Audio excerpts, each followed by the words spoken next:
اللہ نے ہمیں ایک نماز عطا فرمائی جس کو ہم آج صلاۃ التراویح کہتے ہیں۔ میرے نبی کے زمانے میں اسے قیام اللیل کہا جاتا تھا، اس لیے حضرت عائشہ رضی اللہ تعالیٰ عنہ کی روایت ہے جس سے 8 رکعت والے حضرات استدلال کرتے ہیں کہ رمضان اور غیر رمضان میں اس کو امام بخاری نے قیام اللیل کا ہی عنوان دیا ہے، آپ نے 11 رکعت سے زیادہ نماز نہیں پڑھی۔ ایک ضعیف روایت میں ہے کہ آپ نے 3 دن پڑھائی نماز، یہ تو صحیح روایت ہے۔ کتنی رکعت پڑھائی؟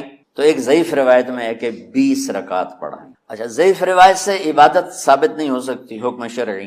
تو جب حضرت عمر رضی اللہ تعالیٰ عنہ نے سب کو، میرے نبی کے دور میں 3 دن کے بعد آپ تو آئے نہیں کہ کہیں فرض نہ ہو جائے، تو صحابہ اپنے طور پر قرآن سنتے تھے ٹولیوں میں۔ صدیقی دور میں 2 سال وہ فتنوں میں گزرا، تو اس میں بھی اسی طرح چلا کہ ٹولیوں میں ہوتی۔ حضرت عمر رضی اللہ عنہ کے زمانے میں حکومت مضبوط ہو گئی، طاقتور ہو گئے، تو ابتدائی سالوں میں نہیں، چند سالوں کے بعد اب مسجد میں تشریف لائے تو لوگ اس طرح کوئی 4 ادھر 4 ادھر 5 ادھر 10 ادھر 20 ادھر، کہنے لگے ان کو ایک امام پہ جمع کر دیا جائے تو کتنا اچھا ہوگا۔ تو آپ نے سب کو اکٹھا کیا اور ابی بن کعب رضی اللہ تعالیٰ عنہ کو امام بنایا اور سب کو ایک نماز پہ جمع کر کے 20 رکعت کا حکم عطا فرمایا۔ تو حضرت عمر کا یہ عمل اس حدیث کو مضبوط کر دیتا ہے کہ چونکہ میرے نبی نے کہا علیکم بسنتی و سنت الخلفاء الراشدین من بعدی، کہ میری اور میرے خلفاء راشدین کی سنت پر مضبوطی سے عمل کرنا۔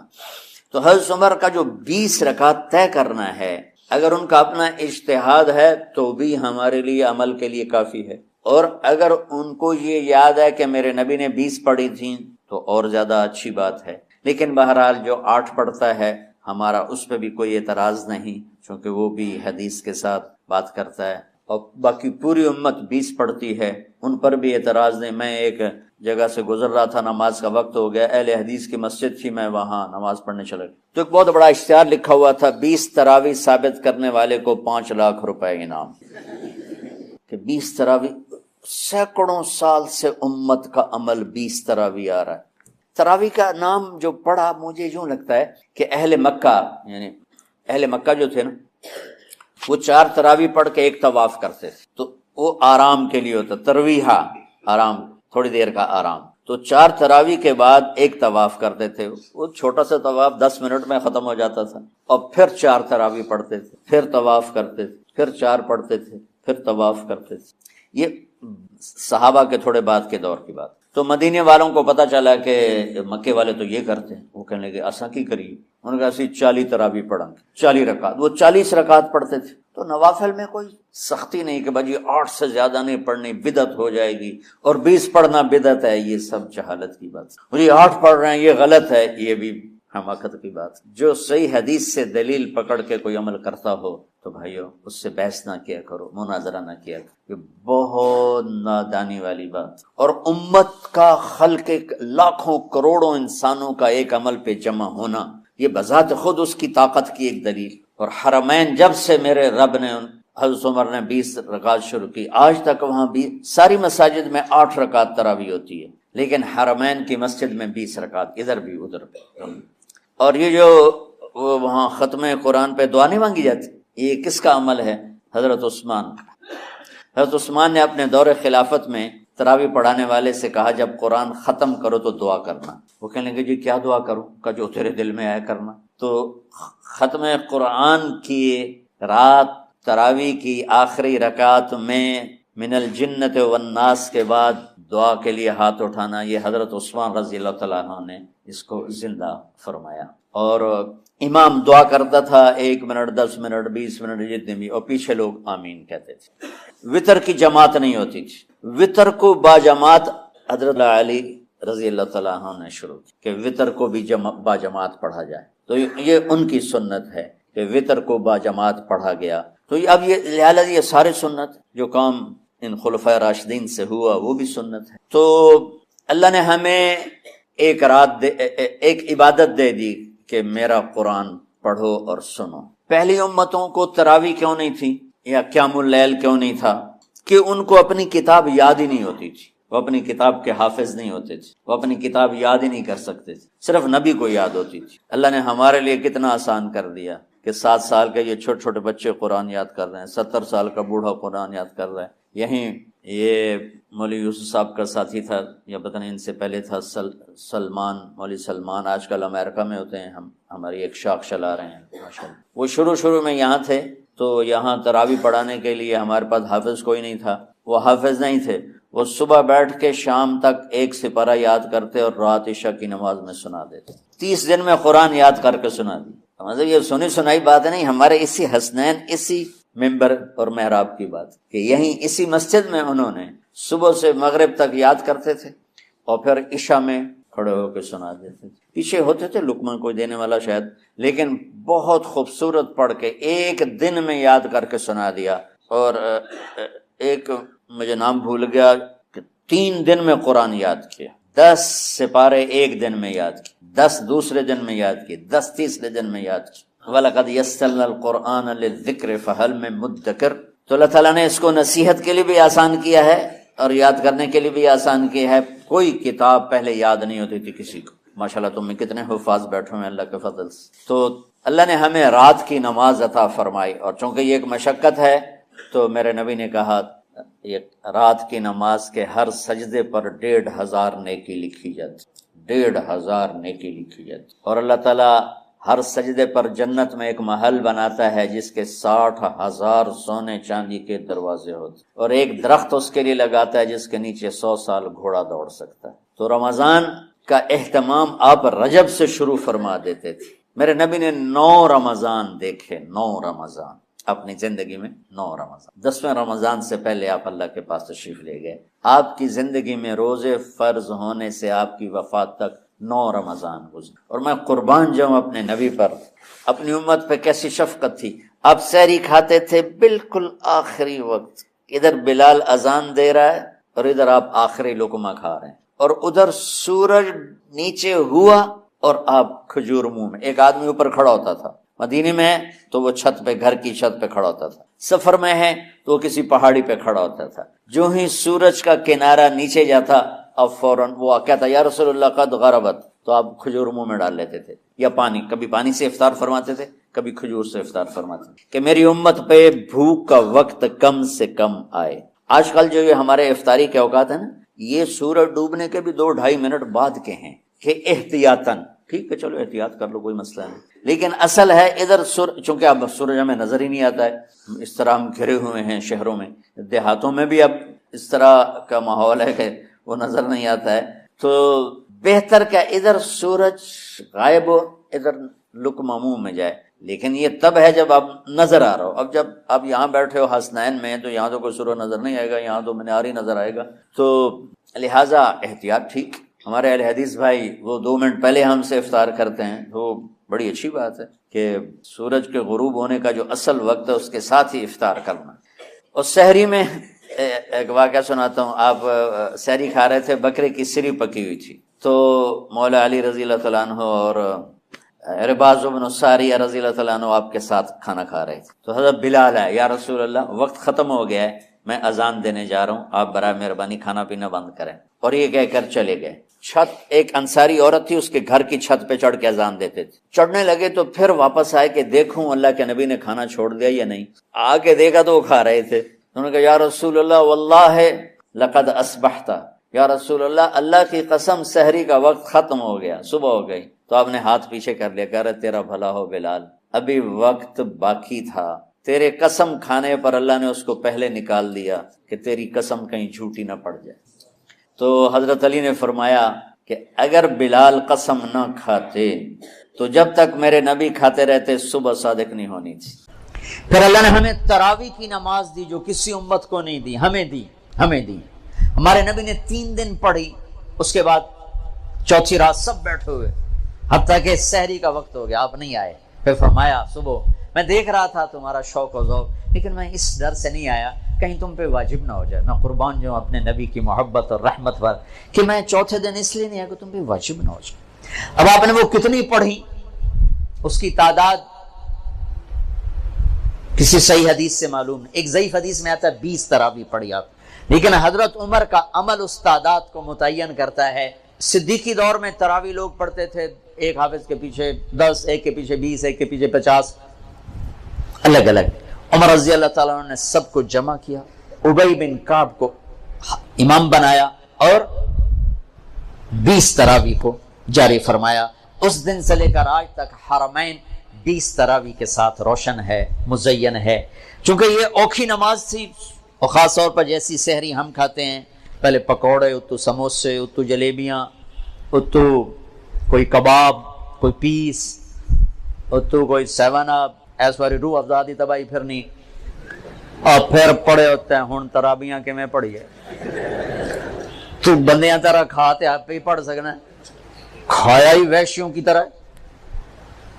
جو افطاری پہ تباہی پھیرتے ہیں, سارے روزے کا مقصد ہی فوت ہو جاتا ہے. روزے کا مقصد ہے گندے, ایک تو اللہ کا امر ہے, جسم کے لیے جو روزے کا فائدہ ہے وہ جسم کو جلانا ہے. گندے فاضل چیزیں جو جمع ہو جاتی ہیں وہ بھوک اور پیاس سے جل جل جل جل پورا جسم صاف ہو جاتا ہے. لیکن ہم اتنا ٹھوکتے ہیں افطاری میں اس کے اندر, اور پھر سحری پہ پراٹھوں کی بھرمار, وہ الٹا مزید رمضان میں بیمار ہو جاتے ہیں. اور عید دی سیویاں کھا کھا ڈاکٹراں دی موج بنی ہوندی, سارے کلینک بھرے پڑے ہوتے. بھوکا رکھو اپنے آپ کو, بھوک محسوس کرو, پیاس محسوس کرو, پورا جسم دھل جائے گا, صاف ہو جائے گا. اگر کنٹرول کر کے کھاؤ تو تراویح چونکہ مشقت ہے, تو چلو بھائی چیک سائن, کیا تراویح کے ہر سجدے پہ 1500 نیکی لکھی جائے گی. 40 سجدے 60,000 نیکیاں. لو, تراویح کے ہر سجدے پر جنت میں ایک گھر بنے گا جس کے 60,000 سونے چاندی کے دروازے ہوں گے, سرخ یاقوت کا. تراویح کے ہر سجدے پر جنت میں ایک درخت لگے گا جس کے نیچے 100 سال گھوڑا دوڑ سکتا ہے. اور آخری رات, روزے کی آخری رات, اللہ تعالیٰ اپنے فرشتوں سے فرمائے گا کیا بدلہ ہے اس مزدور کا جو کام پورا کر دے.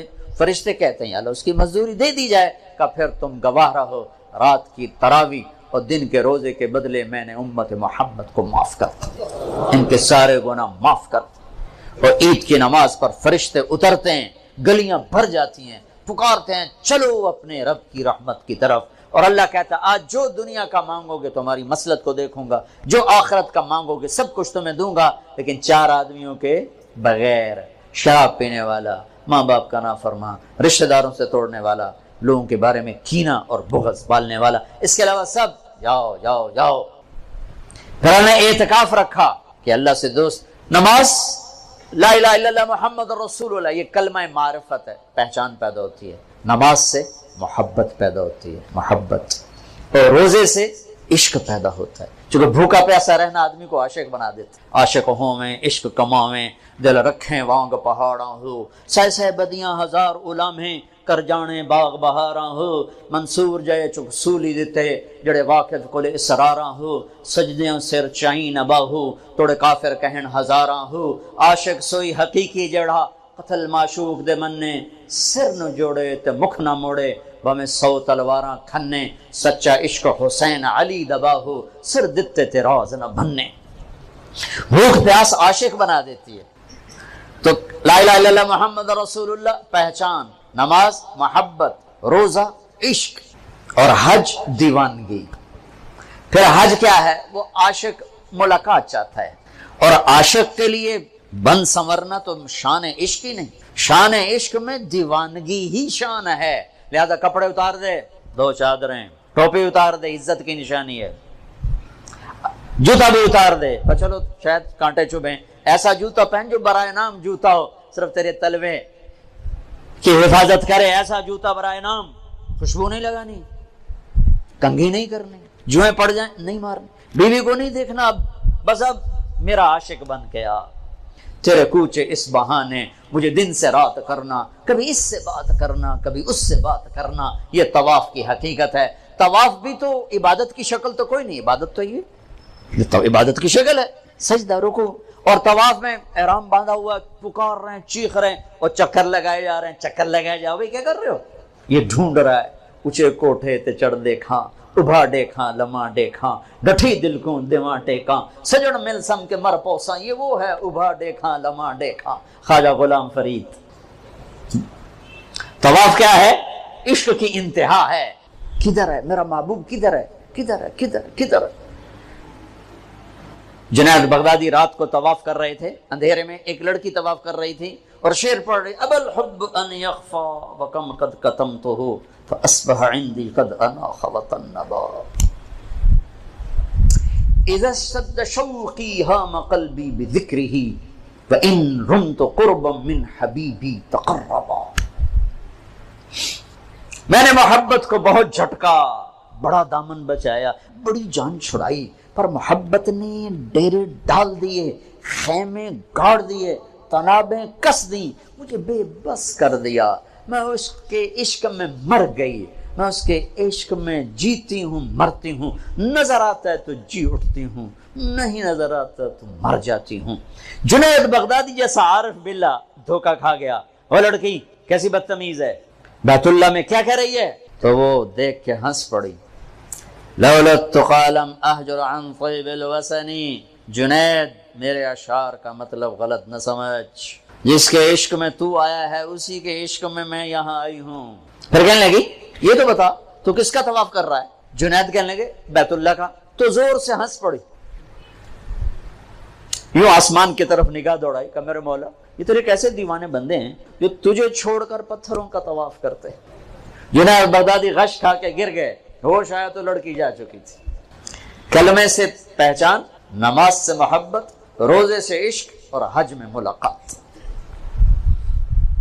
ملاقات کا سفر ہے یہ پاگل لبیک اللہم لبیک جیسے دیوانہ چیختا ہے، چیخو، خوشبو لگائی تو جرمانہ دینا پڑے گا، ناخن کاٹے تو جرمانہ دینا پڑے گا، اتنا مضبوط کر دیا، پورا عشق کا نقشہ بنا دیا۔ العج والثج، چلانا، ای الحاج افضل الشیخ الطفل، یا رسول اللہ سب سے بہترین حاجی کون ہے؟ کمیلا کچیلا جوئیں پڑی ہوئی، جو سب سے زیادہ دیوانہ نظر آئے وہی سب سے بڑا حاجی ہے۔ تو روزہ محبت کو بھڑکاتا ہے، آگ لگاتا ہے، کیونکہ بھوک ایک آگ ہے، پیاس ایک آگ ہے جو آتش عشق کو بھڑکا، آج جیسے آتش عشق بھڑکتی ہے تو سارا وجود اس کی لپیٹ میں آتا ہے، روزہ آتش عشق ہے، پر ہمیں بھوک لگتی، مالدار لوگ اے سی میں پڑے رہتے ہیں، اور ویسے ہی 60-70% روزہ رکھتے ہی نہیں۔ اب ہمارے دیہاتوں میں کسی کو پتہ نہیں ہوتا رمضان ہے، کسی کو پتہ ہی نہیں ہوتا۔ تو شہروں میں اللہ تعالیٰ جزائے دے، جزائے خیر دے پٹھانوں کو، سرحد کے علاقے میں چاہے کوئی کتنا ہی برا انسان ہے روزہ نہیں چھوڑے، روزہ ضرور رکھے، روزہ نہیں چھوڑتے، اللہ ان کو جزائے خیر، ان کی عورتیں بھی، ان کے مرد روزہ نہیں چھوڑتے۔ تو اللہ نے اس میں اعتکاف رکھا، ایک دن کا اعتکاف، 10 سال کی بے ریا عبادت سے افضل ایک دن کا اعتکاف، 3 خندق جہنم سے دوری۔ پر جو اعتکاف میں بیٹھے علماء سے پوچھیں ضرور، میں نے اعتکاف والوں میں سے 80% کا اعتکاف ٹوٹتے ہی دیکھا ہے، ایویں خیمے لا کے بیٹھ جاتے ہیں، پوچھتے پوچھتے ہے کوئی نہیں، پوچھ کے بیٹھنا جو بیٹھے۔ پھر ایک اللہ نے رکھا مالدار پر کہ غریبوں کی عید اچھی ہو جائے، ان کو فطر ادا کرو، صدقہ فطر ادا کرو۔ یہ کیا ہے؟ یہ غریب کی روٹی اچھی ہو جائے عید کے دن، اس کے بچے بھی خوش ہو جائیں۔ ہمارے عام طور پر گندم کے حساب سے، میں یہ اس لیے بیان کر رہا ہوں کہ میرا دوبارہ سفر اب انشاءاللہ عید پر ہوگا، ابھی جاؤں گا، میرا یورپ کا سفر ہے، پھر دوبارہ سفر ہے 3 ملکوں کا، اس کے بعد پھر رمضان کا سفر ہے، تو اب زندگی رہی تو عید پہ ملاقات ہوگی۔ تو یہ باتیں میں رمضان میں یہاں بتایا کرتا ہوں، لیکن مجھے لگتا ہے رمضان میں یہاں نہیں ہوگا، تو یہ ساری باتیں میں آپ کے سامنے عرض کر رہا ہوں۔ صدقہ فطر ہے، عام طور پر لوگ گندم کے حساب سے دیتے ہیں، جو آج کل میرے خیال میں 80 روپے بنتے ہیں۔ میں آپ کو اپنے نبی کا طریقہ بتاتا ہوں، اس پہ دو تو آپ کو اجر ملے گا۔ ہمارے نبی دیتے تھے صدقہ فطر کشمش کا اور کھجور کا، اور کشمش وہ ہے 3 کلو پوری، اور کھجور آدھی ہے 2 کلو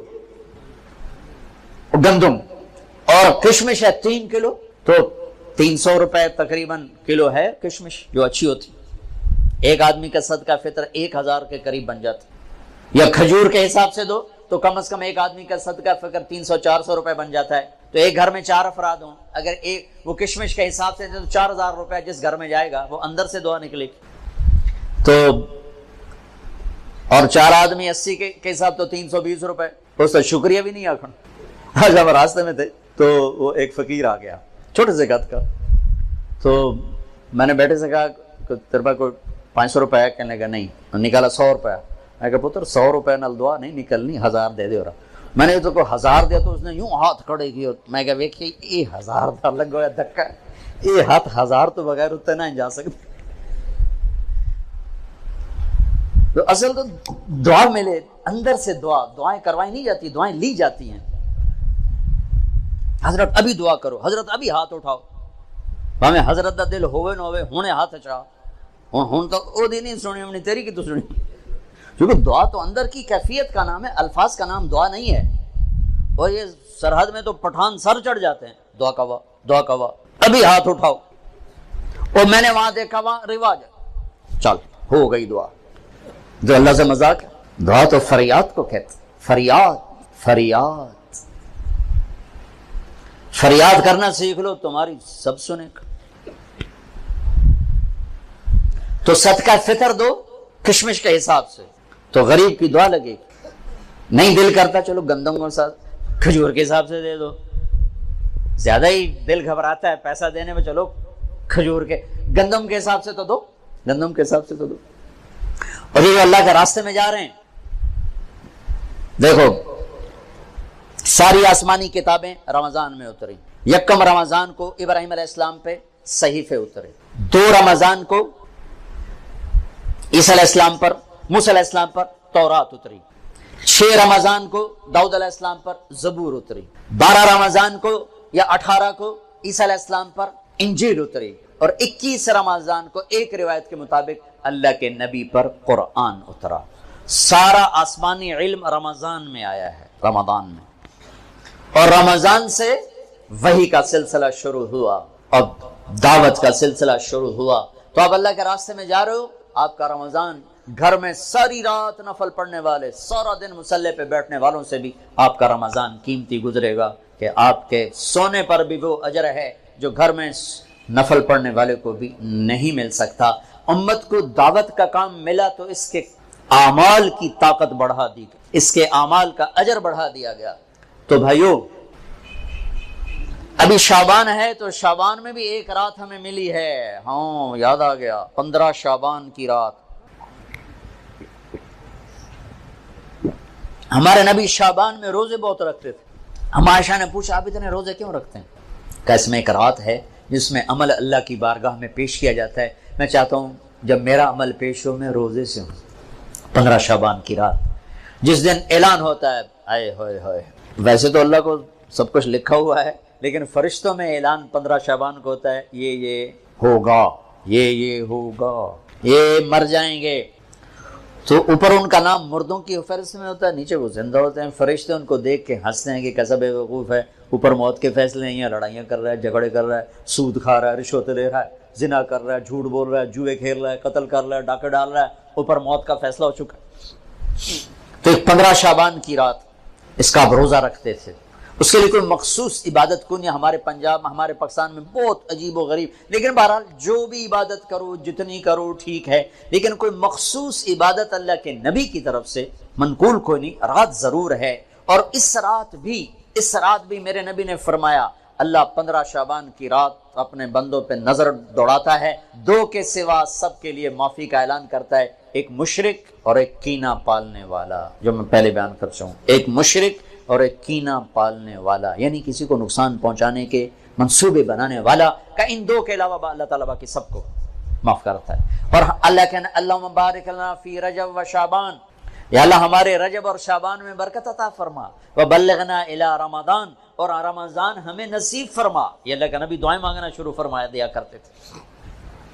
تو میرے بھائیو, یہ ہمارے بچے جا رہے ہیں اللہ کے راستے میں, 2 دن کے بعد آپ بھی ان کے ساتھ نکلنے کا نظام بنا لو. تو جو بھائی ان کے ساتھ جانے کے لیے تیار ہیں وہ ذرا کھڑے ہو کے دیدار تو کرو. کون تیار ہے ان کے ساتھ جانے کے لیے بھائی؟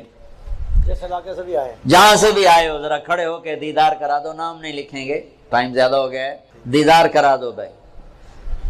ہمارے ابھی طلبہ نے جانا بھی ہے انشاءاللہ. نام نہ لکھو, بس اللہ نے ان کے نام لکھ لیے ہیں, ہم نے خالی دیدار کرنا تھا, اتنی تشکیل کافی ہے. ماشاءاللہ ماشاءاللہ, تشریف رکھیں بھائی. شعبان کا بابرکت مہینہ چل رہا ہے. 15 شعبان کی رات میں 10 دن باقی ہیں. اس کا روزہ مسنون ہے, اور 1 سال کے گناہ کے معاف ہونے کی اس میں خوشخبری بھی ہے. جو 15 شعبان کا روزہ رکھے تو اللہ اس کے 1 سال کے گناہ معاف فرما دیتے ہیں، اس سال عمل اللہ کی بارگاہ میں پیش ہوتے ہیں۔ تو بھائیو اب ماشاءاللہ اکثر نوجوانوں کا مجمع نظر آ رہے ہو، ایک میں یہ گزارش کروں گا کہ اس مجلس کے اٹھنے سے پہلے اللہ سے بھی صلح کر لو جس کو توبہ کہتے ہیں، اور آپس میں بھی صلح کر لو، آپس میں بھی اگر کسی سے لڑے ہوئے ہو، کسی کا کینہ بغض ہے، معاف کر کے گلے لگ جاؤ، معاف کرو۔ خاص طور پر خامند بیوی لڑ پڑے، ہو جاتی ہے لڑائی، اگر وہ صلح کر لیں تو اللہ خوش ہو کر ان کے پچھلے سارے گناہ معاف کر دیتے۔ خامند بیوی کی صلح اللہ کو اتنی پسند۔ بھائی لڑے ہوئے، دوست لڑے ہوئے، رشتہ دار ہو، صلح کرو، معاف کرو۔ اور اللہ پاک سے کوئی اللہ اور بندے کے درمیان کوئی گڑبڑ ہے وہ بھی اللہ سے معافی مانگو، تو انشاءاللہ میرا اللہ بڑا غفور و رحیم ہے، ادھر ہم توبہ کریں گے ادھر وہ معاف کرے گا۔ اللہ کو توبہ ہے بڑی پسند، اور اللہ کا شکر ہے نہ عمر کی قید ہے نہ عدد کی قید۔ 900 چوہے کھا کے بلی حج کو چلی، ہمارا محاورہ ہے، تو میں کہتا ہوں تو کدھر جائے؟ مندر جاوے؟ حج بھی جانا اور کہاں جانا ہے؟ نہ کہیں جہاں میں اما ملی، جو اما ملی تو کہاں ملی، میرے جرم خانہ خراب کو تیرے عفو بندہ نواز میں، وہی تو جانا اور کہاں جانا ہے۔ تو بھائیو میں آپ سے گزارش کرتا ہوں توبہ کر لو، نیت کرتے ہو انشاءاللہ آپ کے سب معاف ہو جائیں گے۔ اگر پھر دوبارہ ہو جائے تو ڈرو نہیں، پھر کرنا، پھر معاف ہو جائے گا۔ میرا نبی نے فرمایا دن میں 70 دفعہ توبہ توڑے، لیکن توبہ کر لے تو اللہ اسے خوشی سے معاف کرے گا۔ یہ دل میں نہ آئے کہ ایسی توبہ کا کوئی فائدہ نہیں، لوگوں کے فتوے نہ سننا، ہمارے یہاں دین سے بہت بے خبری۔ ایک ہمارے یہاں فتویٰ بڑا سستا ہے، ایک نسخہ بڑا سستا ہے۔ جس کے سامنے کوئی بیماری ذکر کرو کوئی نسخہ تھپ دے گا توڑو، جس کے سامنے کوئی بات کرو فتویٰ جڑ دے۔ مفتی بنتے بنتے عمریں گزر جاتی ہیں اور پھر بھی وہ احتیاط برتتے ہیں۔ ہر بندہ مفتی۔ تو بھائی ڈرنا نہیں، اگر گناہ ہو جائے پھر توبہ کرنا، پھر معاف ہو جائے گا، پھر ہو جائے پھر توبہ کرنا، پھر معاف ہو جائے گا۔ مرتے دم تک توبہ کرتے رہنا، کسی درمیانے وقفے میں موت آئی تو کام بن جائے گا۔ کرتے ہو؟ کہو یا اللہ میری توبہ، پھر کہو یا اللہ میری توبہ، پھر کہو یا اللہ میری توبہ۔ بھائی انشاءاللہ اگر آپ نے پکی کی ہے تو آپ کو مبارک ہو، سب معاف ہو۔ آپ سارا مجمع ایسے بیٹھے ہو جیسے ابھی ماں کے پیٹ سے جنم لیا۔ کتنی مزے کی بات ہے کہ سارے گناہ معاف ہو گئے، اللہ راضی بھی ہو گیا، اللہ خوش بھی ہو گیا۔ اور بھائی آپ جہاں سے آئے ہو مہینے میں 3 دن ضرور تبلیغ میں لگایا کرو۔ ایک فرض نماز نہ چھوڑو، اپنی زندگی سے 3 کام نکال دو، ایک ظلم، ایک جھوٹ، ایک دھوکہ۔ 3 کام نکال دو، ظلم نکال دو، جھوٹ نکال دو، دھوکہ نکال دو۔ ہمارے عوام بھی ظالم ہیں، عدالتوں میں جا کے دیکھو کتنے جھوٹے مقدمے چل رہے ہیں۔ تو کوئی سیاستدان نہیں ہے، کوئی وزیر نہیں ہے، عام لوگوں نے، دیہاتیوں نے جھوٹے مقدمے، جھوٹی گواہیاں، خود انگلیاں توڑ کے جعلی ڈاکٹری سرٹیفکیٹ بنوا کے آ جاتے۔ اپنی زندگی سے جھوٹ نکال دو، ظلم نکال دو، دھوکہ نکال دو۔ 3 چیزیں داخل کر دو، انصاف کو ڈال لو، سچائی کو ڈال لو، دیانتداری کو ڈال لو۔ دنیا اور آخرت کی عزتوں کا ذمہ دار ہے اللہ کا حبیب۔